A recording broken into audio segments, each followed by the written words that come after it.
So I need to ask you a question. Are you really, really happy with your sewing? Are you someone who likes to sew the bare minimum in order to get the thing done? Or are you someone that likes to take love, time, care and attention to have a garment not only that you're proud of, but one that's going to be long lasting and fit super well? Well, in today's video, I've got 13 pro tips that are going to help take your garment from homemade to handmade, and you are going to walk down the street with a big smile on your face, feeling super confident. Let's get into it. Welcome back to the channel. My name's Claire. So there seems to be like two types of person in sewing from what I've observed, and that is those who want to sew garments or want to learn to sew garments, and they want to sew them super quickly, and the emphasis is really on the creation. They decide on their fabric, they decide on their pattern, they decide on the features they want, and then they get it sewn so they can wear it and feel proud of it. And then there's the other group of people who, although they do have emphasis on the creative side, they definitely do, but they also put more emphasis on taking real care to have a really beautifully hand sewn garment. And those kinds of people really care about the things that you might not be able to see. So say it might be the seam under your arm, or it might be the inside of the hem, or it might be the fitting process. Those people really strive to have the best garment they can. So no judgment either way. If you fall into the first camp, that's absolutely fine. In many ways, I do and I have. But in the last year or two, I have tended to move towards the second camp, where I am now taking more care out of my garments, and I am wanting the best, because I sewed for a lot of years and I was just I had quite a big turnover, and I was concentrating on getting the garments sewn rather than taking the care to make sure I had long-lasting garments, and they didn't last. You would have seen last year that I did a brutal declutter, and that was partly why. It was that the garments were not garments that I wanted to wear long term or that would last long term. So the difference there for me is homemade versus handmade. So let's first talk about the different definitions for homemade and handmade, because that'll help us make sure that we're on the same page and you're understanding what I'm talking about. I've looked up the definition. Homemade is made at home rather than in a shop or factory. So to me, that suggests almost amateurish, someone who is perhaps new to sewing, who hasn't developed their skills yet. They do the best they can, but it's not at a level that would be considered sellable, for example, because, you know, if it's made in a shop or factory, then it's sellable. And the definition of handmade is made by hand, not machine, and typically, therefore, of superior quality. So that says it all, really. And in terms of sewing, handmade seems to denote the extra time, extra care, extra skill, maybe even extra experience brings about a much better garment. If someone was selling garments they made, they would call them handmade or handcrafted. They wouldn't call them homemade. So I guess the two terms, handmade and homemade, mean the same thing but at different levels. So with that in mind, let's get into the 13 tips that are going to make your garments handmade, not homemade. So the first one is no attention to detail. So if you're someone who, as I described at the start of the video, is someone who just sews to get the thing sewn, you might be someone who doesn't finish seam allowances. You might be someone who just does the absolute bare minimum. They always give you the instructions you need to have that attention to detail. And by attention to detail, that can be anything from the fitting process to the way you finish seams, to the way you sew your seams. It can include checking your tension beforehand. There are so many things that it could be. Just take that time and give yourself some attention to detail. So the next point that is going to scale up your sewing is not being in a rush to finish your garment. Yes, I spoke about this in my last video where we absolutely love to get our garments finished as quickly as possible. And sometimes that's really appropriate if we're going out that night and we're trying to sew something. But generally speaking, we want to take time and just chill out basically and enjoy the process. We are so focused, myself included, we're so focused on the end result, having that garment. But if we enjoy the process a little bit more, then we're going to make less mistakes. Have you ever sewn when you're angry or you're stressed out or you're super tired? You always make mistakes. If you want to make a mistake, they are the times to sew. But if you step away and take your time to sew when it's appropriate and when you're at your best, then you will not make those stupid mistakes and you will have a much better process. Going slowly and taking care and attention to detail, it does take longer, but in the long run, you're going to save yourself time because you're not going to be unpicking your mistakes. You're not going to get to the end of the garment and not be happy with what you've done. You are going to have a fantastic sewing experience with the process as well as the end garment. So the next one is not taking time and care with the grain of the fabric. So on your pattern, you'll have a long line with arrows at either end of it, and that denotes the direction of the grain. One way to find the grain of your fabric is to cut a little bit horizontally and then rip it across, and then it will rip on grain. And then when you fold it over, you will be able to see the vertical line of the grain. It is very important to make sure that you have that grain right. And in my video, in my mini series, I will talk to you about cutting out fabric specifically. So we will go into more detail about it then. This is a fundamental sewing technique, one that you must do. Whether you take time to do many other things, this is one of the things that is going to save your garment. If you don't do it, your garment is not going to hang right. It's probably not going to last very long. And even if it does, it's probably going to sit in the back of your wardrobe because you won't feel comfortable wearing it. It will feel slightly off. So the next tip I have for you that's going to scale up your sewing, it's really going to scale up your sewing, is to not buy cheap fabric. So when I started to sew, I was buying lots and lots of fabric, as I've spoke about in previous videos, and I was buying cheap fabric so I could buy more of it. But that just did not serve me in the long run. I've now stopped that and I now save my money and buy fabric that is higher end, that is going to be longer lasting. I'd buy this cheap fabric, maybe it cost £1 or £2 per metre, and it didn't last more than 1 or 2 washes. Sometimes it would disintegrate, sometimes it would bobble, sometimes it would stretch out, sometimes it wasn't printed on grain, so you had to cut it off grain in order for it to look good, and as we just spoke about, that's not going to work. So I really advocate that if you are in a position, then you do spend a little bit more money on your fabric. So as I mentioned, I was buying lots and lots of fabrics, and now I don't. I buy very few fabrics, maybe 10 cuts a year if I'm lucky, and that's only if I need it.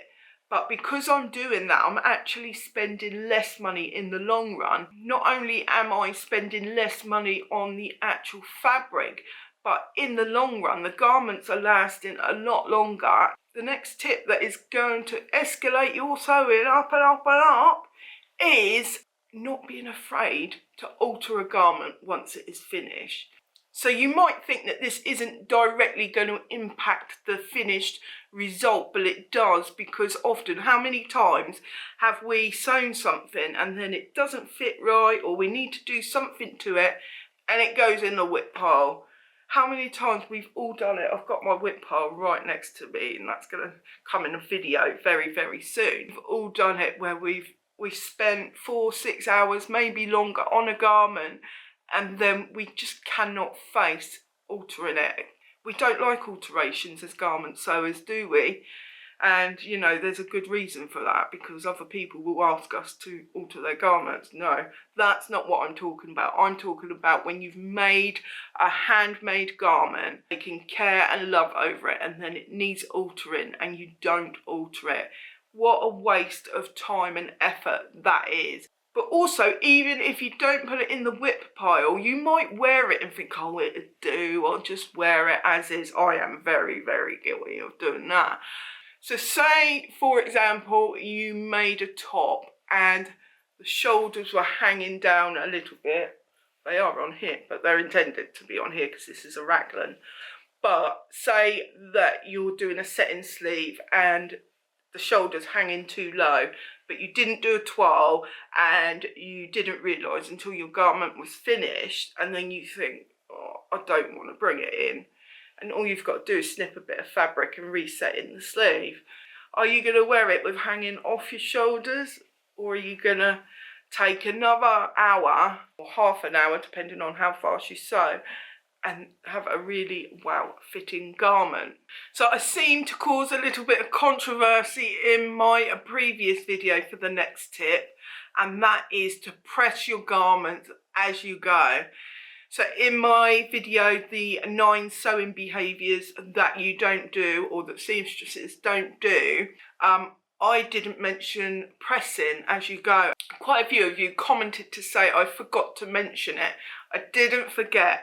The point of that video was to come up with some different ideas that hadn't been talked about a lot. I've mentioned pressing in many, many videos before, so I do agree it is a very, very vital step to having a real handmade garment. If you're someone who is not super confident in their sewing and your sewing seems a little bit, or your fabric seems a little bit wavy, pressing it is going to really, really help with that. But just generally, it's going to really scale up your garment, and you can do better sewing with pressed fabric than you can with wrinkly fabric. Let's face it, it's going to be a lot more accurate. So the next one is one I talk about a lot, and that is failing to make a toile.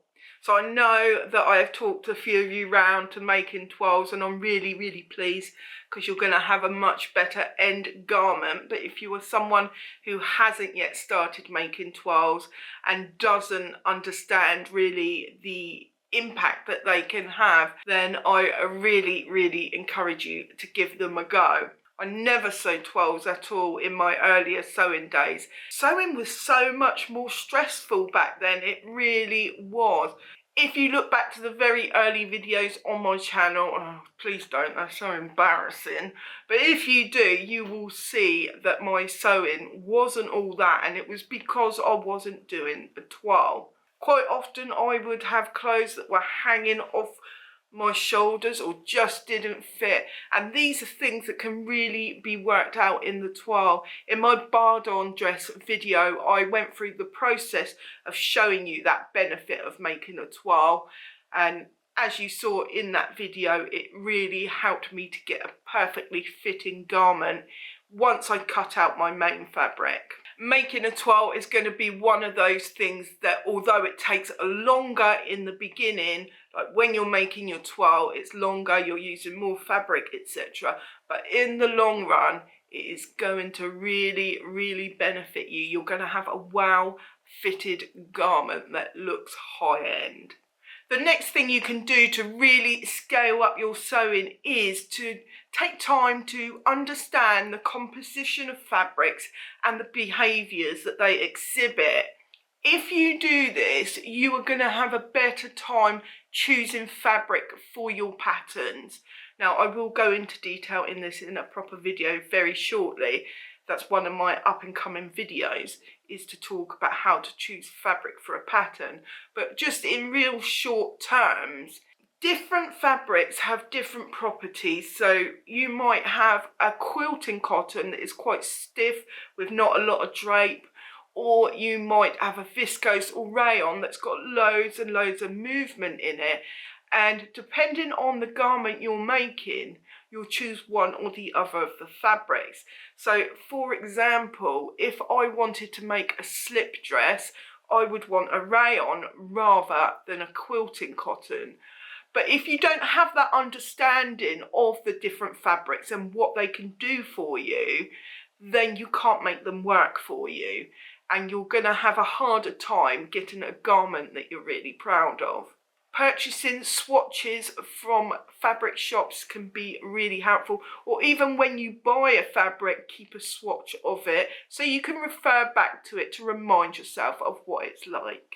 So the next tip is one that I alluded to right at the start in my introduction, and that is taking the time to learn more than the bare essentials. Let's face it, when we learn to sew, as long as we can sew in a straight line and we can read instructions, then we can basically make a garment. But there is so much more to go into it than that. One thing I love and hate at the same time about sewing is that whatever you learn, however much you learn, there is always more that you could be learning. Do you know what I mean? Let's face it, learning to thread a needle and sewing in a straight line is a great first step. It really is a fantastic first step. But if you take time to understand tension, different needles, different fabrics, seam finishes, how to sew different techniques, the list goes on and on and on. If you take that time, then you will be a much better seamstress and one that can produce much better garments. That is why the series I'm running, Thanks I Made That, is a really great resource for beginners. If you follow me along on my channel with that series, then you will learn lots and lots of things that are going to help you out and really scale up your sewing. Let's not take a shot for every time I say scale up your sewing, eh? So the next tip that's really going to scale up your sewing is, this is important, this one, is learning the different seam finishes, and always, always, always, always finish your seams. Hashtag ask me how I know. When I first started to sew, I never finished my seams, especially if I was in a rush. And I remember I had this one dress, I don't know if I think I've got sort of a side shot photo. I'd made this dress and I didn't finish the seams, and I washed it once and it all came apart.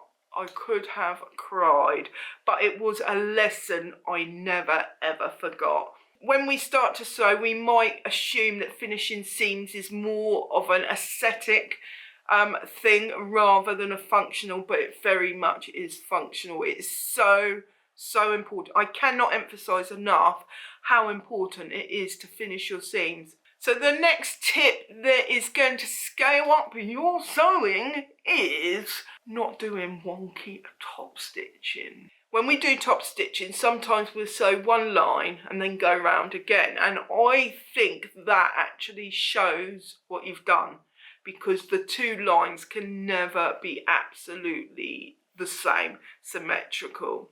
And that's why I do love my cover stitch, or, you know, a double needle. You could use a double needle to do this, but I would say do go to that effort to use a double needle if you're top stitching, because that will make your two stitches look more symmetrical. But further than that, I would say when you are top stitching, go really, really slowly so that you can see what you're doing and that you are going to do a really good result. You're going to do a much better result if you go slowly than if you go fast. But if you really can't do a good top stitch, then I would say leave it off. I think a garment looks better without top stitching rather than bad top stitching. So this next tip is something that we've all done. I've done it as well. So you're sewing your two seams together on your sewing machine, and you realise you haven't been paying attention to the notches. So this happens a lot more on knit fabrics. So you'll get near the end and you haven't got enough of the top to meet the bottom. And so you stretch the top out in order to get it through the machine, because you're panicking as you sew and you don't stop to think, like I did in my video where I did the V-neck. then you finish and you try it on, especially if it's a side seam, then you'll try it on. It'll probably look gathered, it'll look unbalanced. Balance is such an important thing in sewing, so do some research and balance if you haven't already. Perhaps I can address that in one of my series videos, we'll see. It'll just look unbalanced, it'll look gathered possibly, it will look cheap, it will not look like a handmade garment. And the next point I have for you is to check the tension before you start sewing. So I spoke in my sewing machine video about the importance of this, of checking your tension and your needles and everything else before you sew on a scrap piece of fabric, not paper. So you want to use the same fabric as the fabric you're using to sew so you can get the tension just right. It is so important to do this, and if you don't do it, it might mean that you ruin your garment, worst case scenario, but it's going to make your stitches vulnerable. They may come out, they may bunch up. All sorts of problems can occur from this, and it is just not worth ruining your fabric. Because imagine if the sewing machine chews up your fabric and then you've got no other fabric left to make your garment. Well, let's face it, you're going to continue to sew with it, and then it's going to make your garment look homemade rather than handmade, because it's just ruined, basically ruined. So if you enjoyed this video and you'd like to see more like it, do hit that subscribe button. Consider buying me a coffee if you really like the content that I put out, because I put a lot of time and effort into it. Check this video out next. You are going to absolutely love it. It's more of the same. Until next time, happy sewing. Bye for now. Until next time, happy sewing. Bye for now. That didn't play out, did it?